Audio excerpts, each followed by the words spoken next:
कामदेव का प्रयास विफल हो चुका था। सारे देवता हार मान चुके थे। शिव भी अपनी शक्ति के बिना अधूरे थे। उनकी पूर्णता भी पार्वती के साथ में थी। अब शिव पार्वती विवाह की सारी आशा जुड़ी थी सिर्फ देवी पार्वती से। केवल वे ही थी जो अपनी तपस्या, अपने प्रेम, अपने आकर्षण से पाषाण बने वैरागी महादेव को पिघला सकती थी। कामदेव के भस्म होने पर और महादेव के अंतर्ध्यान होने के बाद देवी पार्वती ने उनकी प्राप्ति के लिए कठोर तप का मार्ग अपनाया। वो अपने माता पिता की आज्ञा लेकर गंगोत्री के पास भृंगी तीर्थ में तपस्या करने लगी। पहले वर्ष में पार्वती ने केवल फलों का भोजन लिया, दूसरे वर्ष में केवल पत्तों से निर्वाह किया और तीसरे वर्ष पत्तों को छोड़कर पूरी तरह से निराहार रहकर तप करती रही। उस समय उनका नाम अपर्णा पड़ा। देवी पार्वती को कठोर तपस्या करते हुए सैकड़ों वर्ष बीत गए, मगर महादेव की कृपा नहीं हुई। उन्हें माता मैना बार बार समझाती, बेटी पार्वती, तुम्हारा ये हाल देखकर बहुत दुख होता है। जो शिव कामदेव के वश में नहीं आ सके, वो विवाह के लिए कैसे मानेंगे? तुम्हारी तपस्या व्यर्थ ही जाएगी पुत्री। मेरा निश्चय अटल है माता। जब तक इस देह में प्राण है, मैं उन्हें पाने का प्रयास करूंगी। प्राण नहीं रहेंगे तो फिर जन्म लूंगी, फिर प्रयास करूंगी, लेकिन एक दिन मैं उन्हें अवश्य पालूंगी। शायद मैना को पता नहीं था कि पार्वती कोई और नहीं, शिव की शक्ति है, शिव की दृढ़ता है। शिव अपने संकल्प से झुक सकते हैं, मगर पार्वती नहीं। देवी पार्वती के कठोर तप और कष्ट देखकर भगवान विष्णु और देवताओं ने भी तपस्या कर महादेव को प्रसन्न करने को ठानी। उनकी तपस्या से प्रसन्न होकर आखिरकार महादेव ने उन्हें दर्शन दिए। आप सभी की तपस्या का क्या कारण है, बताइए। इस पर भगवान विष्णु ने उनसे कहा, आप त्रिकालदर्शी हैं महादेव। सब जानते हैं कि कैसे तारकासुर ने पूरी सृष्टि को अपने अत्याचारों से दुखी किया हुआ है। उसको वरदान प्राप्त है कि वो केवल आपके पुत्र के हाथों ही मर सकता है।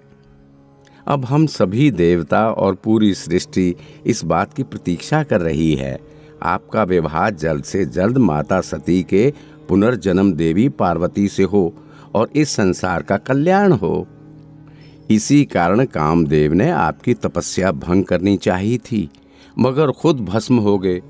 देवी पार्वती भी आपको पाने के लिए कठोर तप कर रही हैं प्रभु।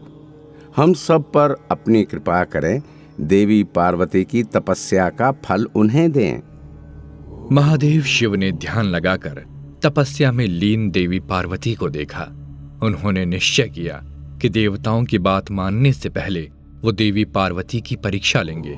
इसके लिए उन्होंने अलग अलग तरीके अपनाए।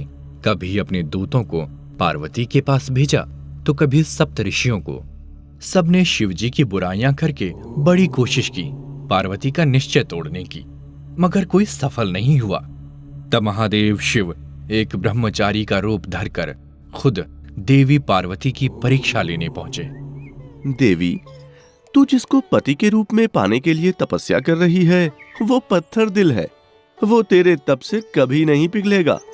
उसे विवाह और रमण से कोई मतलब नहीं। बेकार में खुद को मत जला और माता पिता की बात मानकर कोई अच्छा सवर देखकर विवाह कर ले। ब्राह्मण देव, मेरे हाथ में केवल तप करना है, फल देना उनकी इच्छा है। उनकी हर इच्छा में मेरी स्वीकृति है। अगर उन्होंने सोच ही लिया है कि वे प्रसन्न नहीं होंगे, तो मेरी प्रसन्नता भी इसी में है।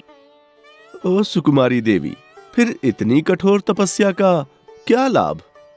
लाभ और हानि देखकर व्यापार किया जाता है, प्रेम नहीं। महादेव के प्रति मेरा मन, मेरी भक्ति एक मार्गी है, जिसमें वापस लौटने का कोई मार्ग नहीं। मगर प्रेम आंखें और बुद्धि खोलकर किया जाता है देवी। तेरा संकल्प विवेकपूर्ण नहीं है। तू हिमालय की राजकुमारी है और वो शमशान में रहने वाला, शवों की भस्म लपेटने वाला। सर्पों को हार बनाकर पहनने वाला, विष पीने वाला है। वो भूत प्रेतों की संगति करने वाला वैरागी गृहस्थी के लिए बिल्कुल भी उपयुक्त नहीं है। तुम जैसी रूपवती गुणवती कन्या को तो किसी देवता का चुनाव करना चाहिए, जो तुम्हें सारे संसार के सुख दे। बस ब्राह्मण, बहुत हुआ।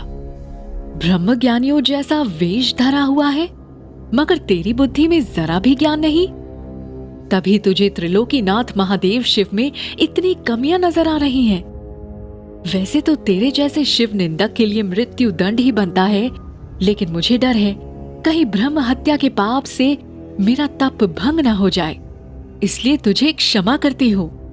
अब चला जा यहाँ से और जाकर थोड़ी तपस्या कर, ताकि तुझे भी सदाशिव के मूल रूप का कुछ ज्ञान मिले और तेरे पाप नष्ट हो।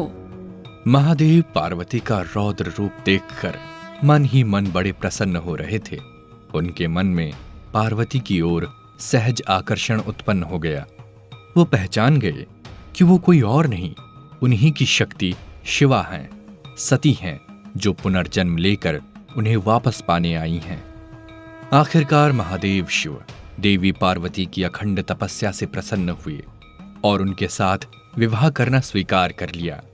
शिवजी से विवाह की सहमति मिलने के बाद देवताओं में खुशी की लहर दौड़ गई। वहीं दूसरी ओर शिवजी के गण और उनके साथ शमशान में रहने वाले भूत प्रेत, बेताल, डाकिनी आदि भी खुशी से नाचने लगे। उनकी खोई हुई माता सती पार्वती का रूप लेकर वापस लौट रही थीं। कैलाश में उत्सव का माहौल बन गया था। हर जगह नृत्य और संगीत होने लगा। महादेव के सभी गण तो उत्साहित थे। देवताओं के साथ साथ वो सभी भी शिवजी के विवाह में बाराती बन चलने की तैयारी करने लगे। गिरिराज हिमालय के घर में भी पूरे उत्साह से शिव पार्वती के विवाह की तैयारी शुरू हो गई थी। सप्तऋषियों और देवताओं ने महादेव की ओर से तैयारियों की बागडोर संभाली, लेकिन अब समस्या ये थी कि अनादि शिव के परिवार में कोई नहीं था, न माता, न पिता, न भाई, न बंधु। और रस्मों के अनुसार वधू का हाथ मांगने वाले वर को अपने परिवार के साथ ही आना था, इसलिए उनकी ओर से ये रस्म खुद भगवान विष्णु जी ने निभाई। गिरिराज ने भी अपने पुरोहितों को बुलाकर लग्न पत्रिका लिखवाई और अनेक सुंदर उपहारों के साथ शिवजी के पास भिजवाए। दोनों ओर से विवाह की ऐसी तैयारियां हो रही थी कि पूरी सृष्टि में उत्सव छा गया था। आकाश पानी की जगह आनंद की वर्षा कर रहा था। पृथ्वी अपने सारे दुख भूलकर नृत्य कर रही थी। और आखिरकार वो दिन आया जब कैलाश से महादेव की बारात चली। वैसे तो बारात चलने के दृश्य बड़े मनोहारी होते हैं, मगर वो बारात देखकर सबकी आत्मा कांप उठी। बारात में बेहद विभत्स विकराल रूप वाले शिवगण, डाकिनियां, भूत प्रेत, चुड़ैल आदि नाचते गाते चित्कार करते चल रहे थे। बारात के दूल्हे महादेव को भी इस बात का कोई ज्ञान न था कि विवाह के लिए कैसे तैयार हुआ जाता है। उनके साथियों ने उनके शरीर पर शवों की भस्म लगा दी और हड्डियों, नर मुंडों की माला पहना दी। जब ऐसे डरावने अघोरी रूप वाले दूल्हे की बारात देवी पार्वती के घर पहुंची, वो भी चीखते चिल्लाते भूत प्रेतों के साथ, तो वहां भारी अफरा तफरी मच गई। सब सजे धजे लोग डर से भाग खड़े हुए। मंगल आरती की थाल लिए खड़ी महिलाओं के हाथ से थाल छूट गई और वो चीखते हुए घर के अंदर भाग गईं। ऐसी बारात देखकर देवी पार्वती के माता पिता के भी होश उड़ गए और माता मैना तो बेहोश होकर गिर पड़ी। जब उन्हें होश आया तो वो रोने लगी। क्या इसी दिन के लिए इतनी तपस्या कर बेटी को जन्मा था कि वो ऐसे अघोरी के साथ ब्याह दी जाए? मैं अपनी फूल सी सुकुमारी बेटी का भविष्य यूं बर्बाद नहीं होने दूंगी। इस अघोरी के साथ पार्वती का विवाह नहीं करूंगी, चाहे इसके लिए मुझे अपने प्राण ही क्यों न देने पड़े। माता के मुंह से ऐसे वचन सुनकर पार्वती घबरा गईं। ऐसा ना कहो माँ, ये जरूर महादेव का कोई स्वांग है। उन जैसा रूपवान तो संसार में कोई दूसरा नहीं। मेरा भविष्य सुरक्षित है माँ, आप चिंता मत करो, सब सही होगा। विवाह की परिस्थितियों को बिगड़ता देख देवी पार्वती ने महादेव से अनुरोध किया। यह लीला छोड़े महादेव, सब डर रहे हैं।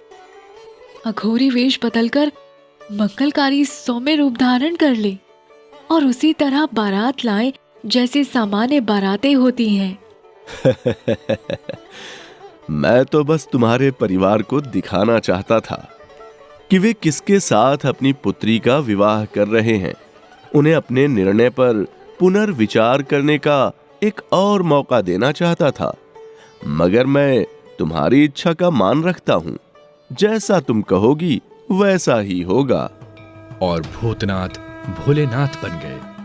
भगवान विष्णु और सारे देवताओं ने मिलकर महादेव को सुंदर वस्त्रों, आभूषणों और फूलों की मालाओं से तैयार किया। अब वो संसार के सबसे आकर्षक दूल्हे लग रहे थे। उनके साथ आई बारात ने भी अपना रूप बदल लिया।